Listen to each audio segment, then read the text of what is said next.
Good morning. I've been asked to make a video about how I bind my books. So I'm going to do that now. This is the first how-to video I have ever made, so forgive me if I ramble or, you know, whatever.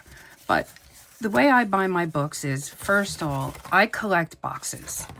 Everything that comes in a box, I keep it. I've got hundreds of them from every different product you can think of. And you can either leave it together or separate it if you want to do it that way. But this is how I do it, and I'm going to show you how I do it.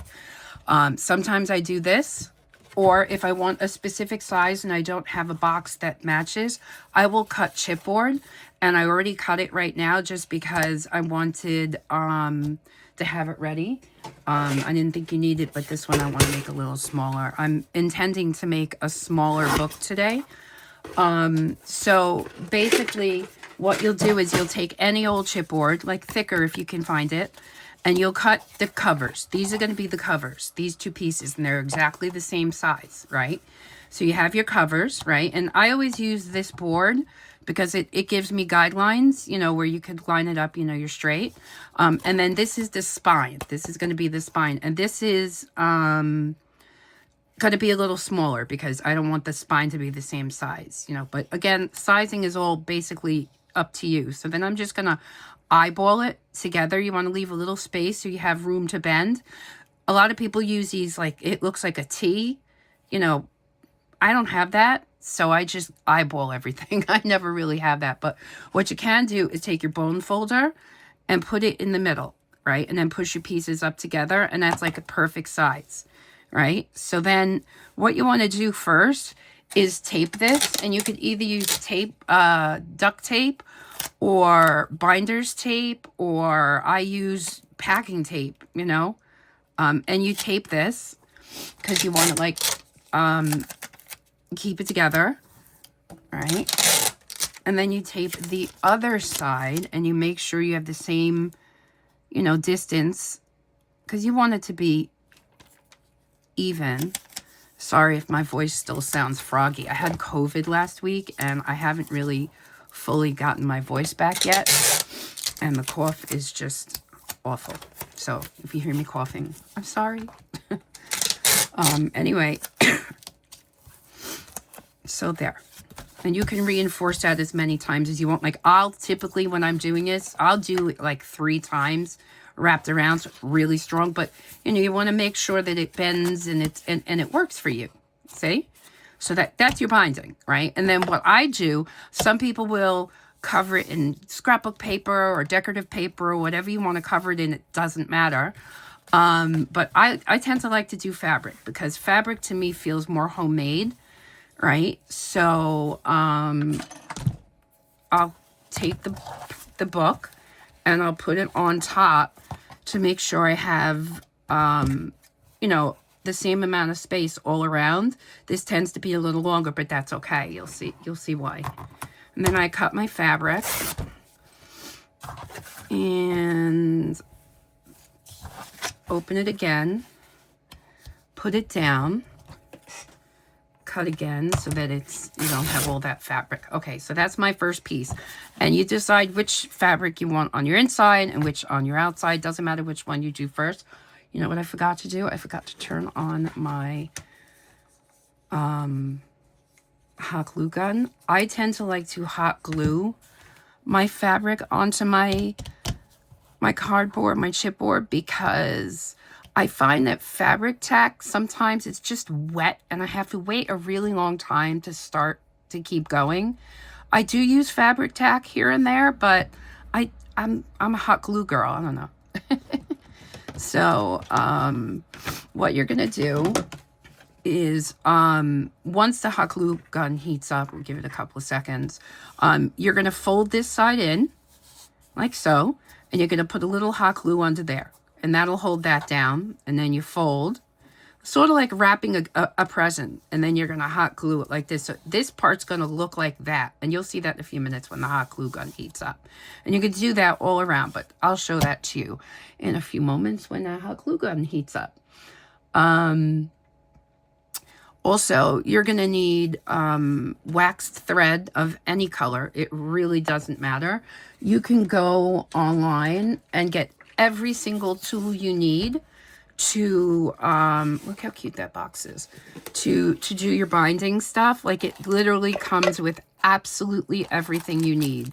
Like 30 different colors of binding thread, clips to hold it, the whole punchy thingy. Don't mind me. I'm not getting like words today. Little things for your finger, because you know you will bleed if you poke yourself. A little X-Acto knife. They come with all these different things. You don't really need most of this stuff, but I like the box. It says "In love with life, fall in love with Rome." I just think that's so pretty. Anyway, so yeah, you're gonna need that. I also use this when I'm hot gluing, because, you know, hot glue on your fingers really hurts. Let's see if this is ready. Yep, we're ready. So I'm going to put a little hot glue in this corner. Make sure I'm level there. And I'm just going to pull this up. Don't worry about the edges right now. You're just getting the basic shape. You're going to firm this all up after you get the basic shape. Right? So there's that side, right? And then you're going to put a little glue here, and you're going to fold this over. And so because the glue's so hot, you want to rub it. This thing comes in handy. Okay, so now you have your basic shape on that side. And we're going to do this side. Like that. And then this side. Like that. I mean, there's really no right or wrong way to do this. And as you go along doing it, you'll find easier ways that maybe are easier for you. You do whatever is easiest for you, you know? As long as you like the outcome of what you've made, it really doesn't matter. All right. So, let me get another glue stick. And then I'm going to firm this up. And you want your corners to be like as straight as possible. So like, let me bring that closer. You see, it looks finished. It doesn't look messy.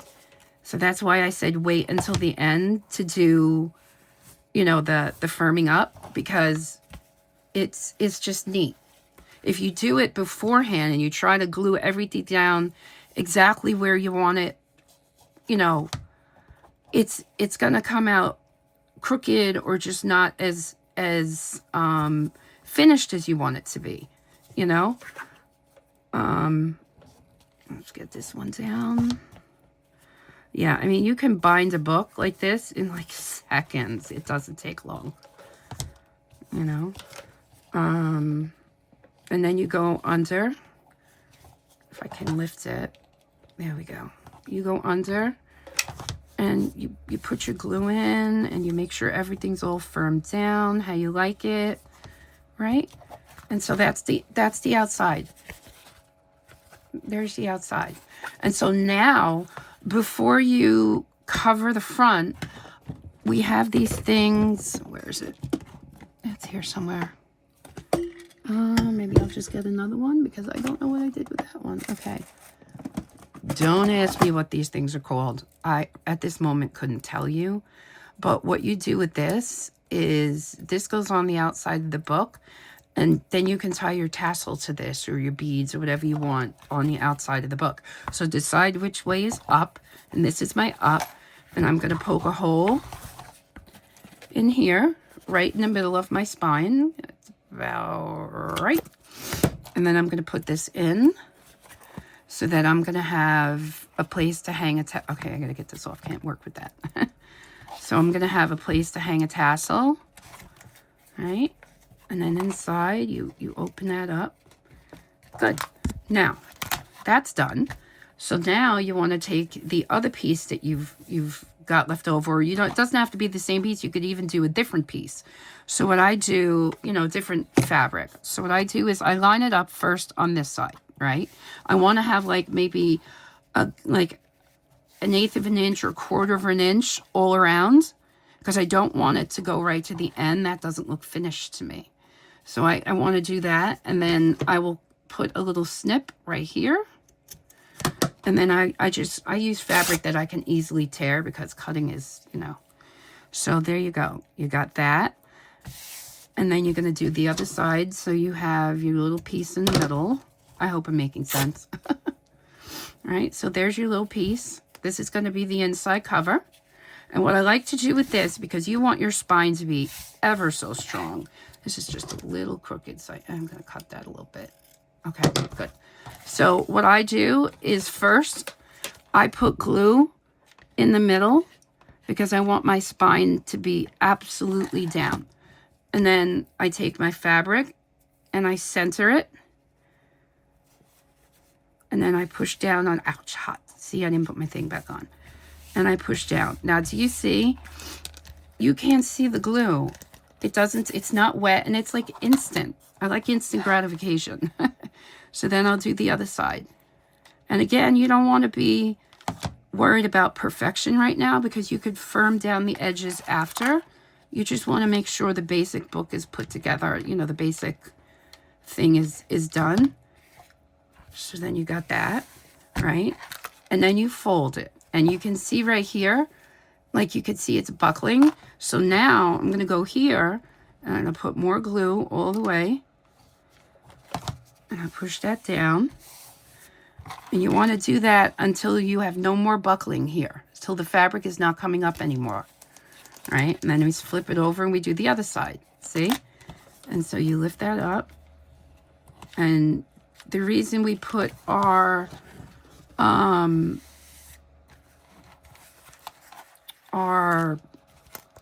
thing on first is now you don't see it. All right, so that's it for the glue gun right now.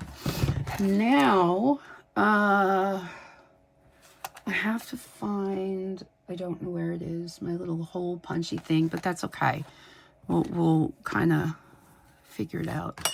So a lot of people use these templates to punch their holes and make sure they're straight. I really don't. I know that's terrible. I'm all about like, you know, just going with it. You know, you can punch holes and you know, some sort of way that makes you have, like, I'll show you. Let me get a piece of paper. I'll show you everything.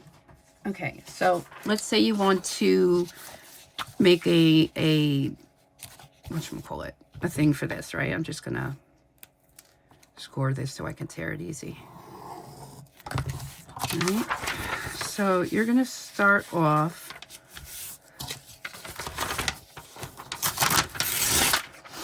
with a piece of paper that is the same size as your spine. All right, so there you go. That's all you need. It's pretty simple. Okay, so this paper, if I put it in my spine, it fits. You know, not really, but hold on. I haven't had all my coffee yet. All right, there we go. See that? Now, you take that paper and you fold it in half. And then you fold it in half again. All right, and so it's going to look like this. Right, so that's your middle hole right there. That's going to be your middle hole. But if you want another hole, what you're going to do is fold it again. And you have to have 3 holes because I'm going to do a 3-hole binding. Okay, so there we go. Do you see that? 1, 2, 3. So then you could take this, put it down on your book, right? And now you want to make sure that you're level from top to bottom, you know? And what you can do is make sure you punch on something that you can't poke a hole through. I usually have like this old Caluso mat that I use, but I don't see that right now. So you look for your lines, and that's the first line. And you punch a hole, all right? And then you punch a hole in this one. And I'm only going to do one signature in here for now. So once you do that, you can see your holes. Then you just take your awl and you poke it through so the hole is really, you know, good. All right. Now, some people like to, uh-oh, hold on, I picked that up. Some people like to put eyelets in here so it has a more finished look. I don't. I don't know why I don't, but I don't. So there's my 3 holes, right? My book is ready to have a signature sewn in. So what we're going to do is just grab some paper, and you can use anything. You can mix up papers, different kinds of papers. It really doesn't matter. Let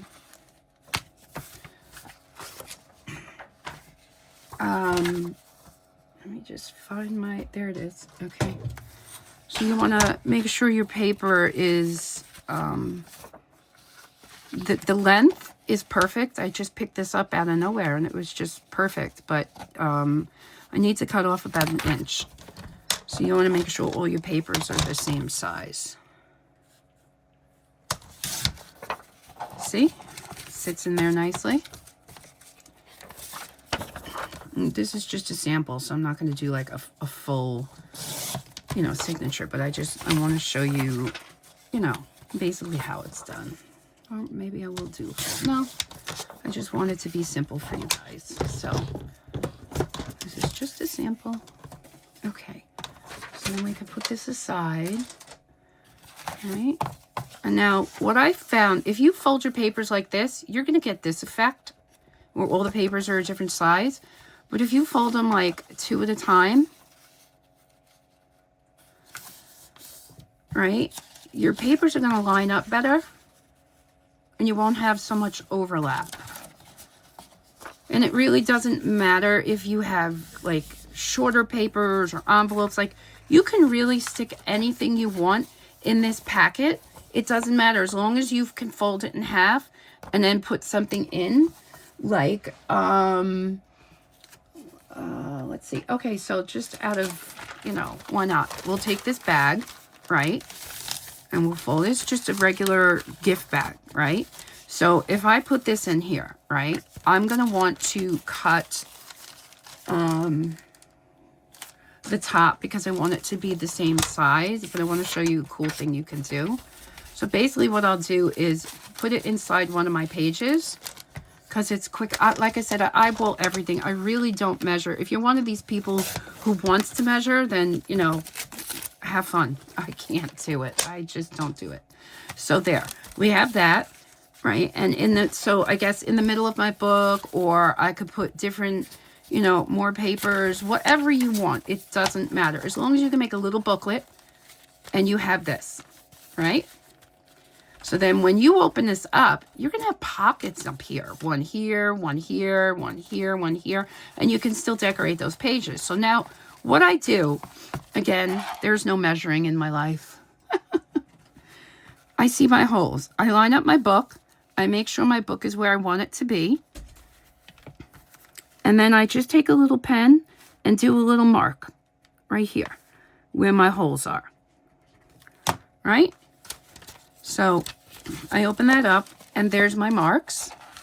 Can you see them? And then I do the same thing. I just poke my holes.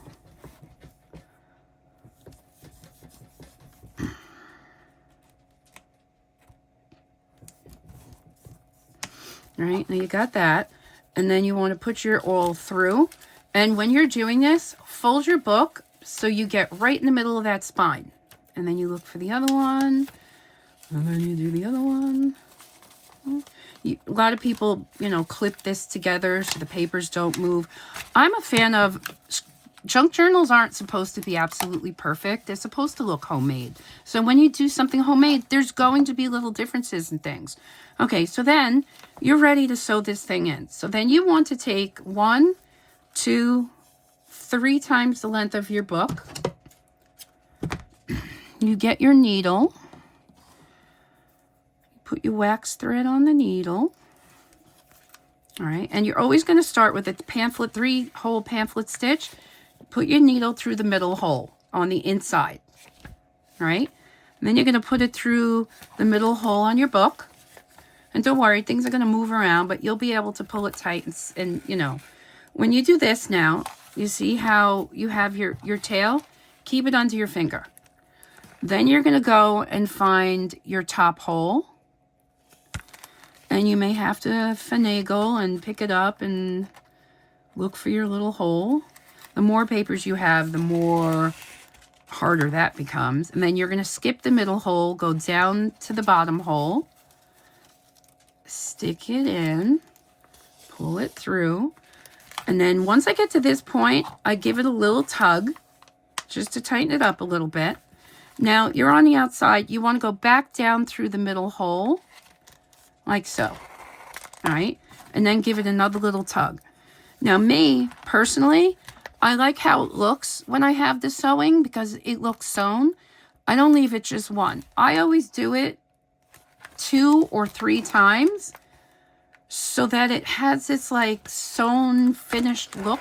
That's just me. And plus I feel like it's more stabilizing for the paper. So with this one I'm going to do 2. Right? And then what you're going to do now is give it a little tug so it's nice and tight. And then you're going to take your needle and slide it under, like so, under this first loop. And then you're going to pull it and put your needle through the loop. And as you pull it close, it's going to go right to the middle and form a little knot right there. Then you're going to do it on this side. Same thing. Put your needle through the loop. And now it's going to pull through that side. And that's it. And then you cut it and you give it a tie. And you could leave your strings long or you can cut them short. It's really your own preference. I like long. The only thing I prefer is that they are exactly even. So I just give it a little snip at the top. And then you just fold your pages over. And, you know, this binding would hold 2 more of these. One on this side, one on this side. But I just wanted to show you. And I'll probably bind 2 more in later. But I just wanted to show you what it looks like. And I made a mistake, as you can see. And I did that on purpose because I want you to see what happens if you don't, like, make sure your pages fit. Do you see how they're hanging over? Yeah. So they're not supposed to be. See, if you don't make sure your pages are the right size. But this is not a big deal either because you can fold this back. And I will show you what I'm going to do. I'll show you how I fix it because I do this all the time. I make this mistake all the time. Don't ask me why. Probably because I don't measure. See what happens? Measuring is actually a good thing. Pay attention to math. Okay, see? That made it better.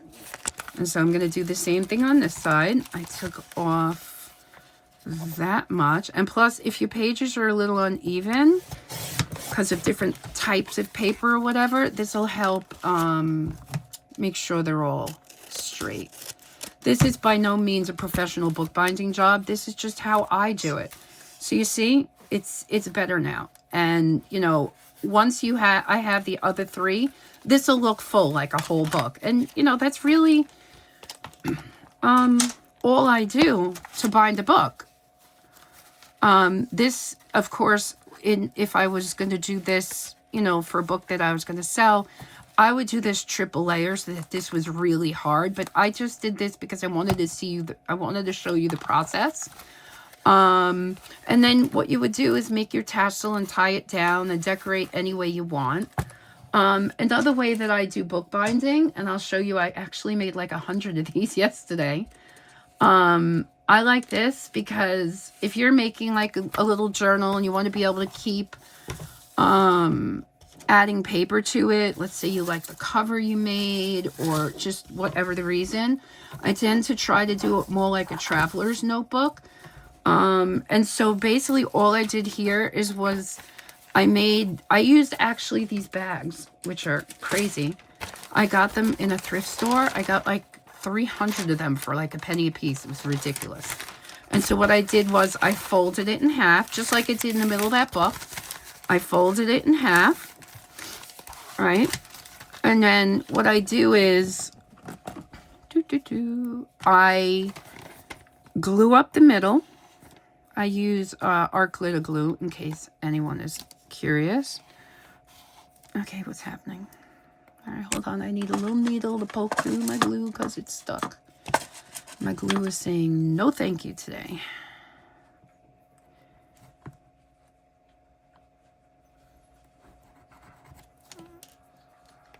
There we go. Okay. And again, when you do this, make sure you fold covering the writing on the bag if it has any.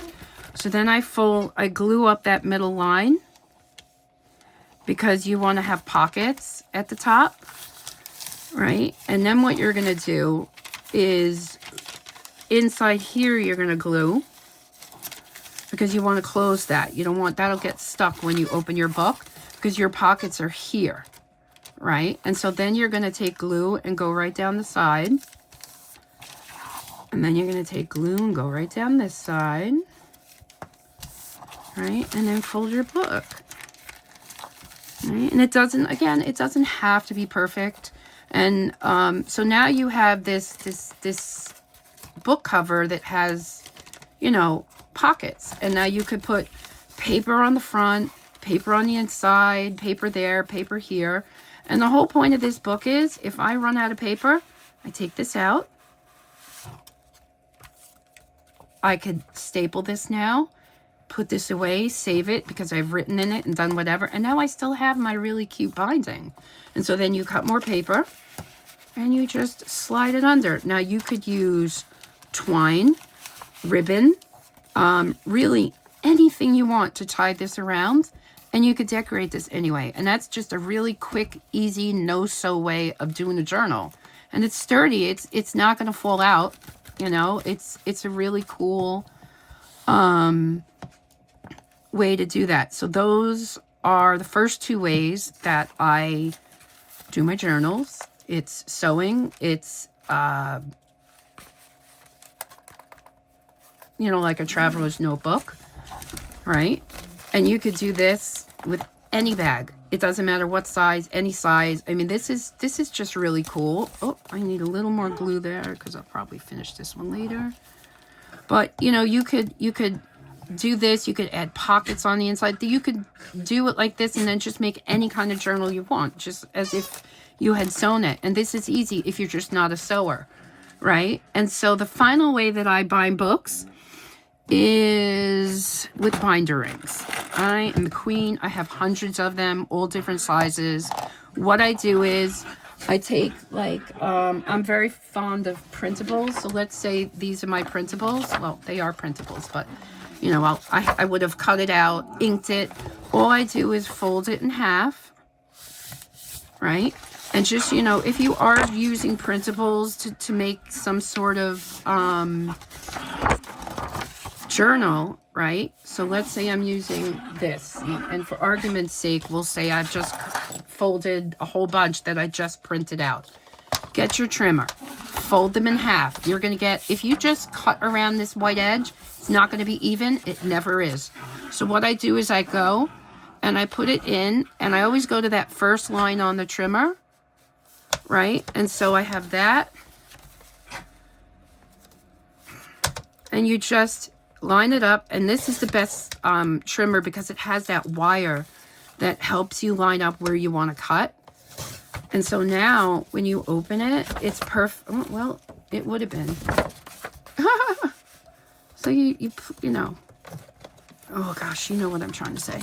So yeah, so let's say I did this, right? They're all cut, they're all ready.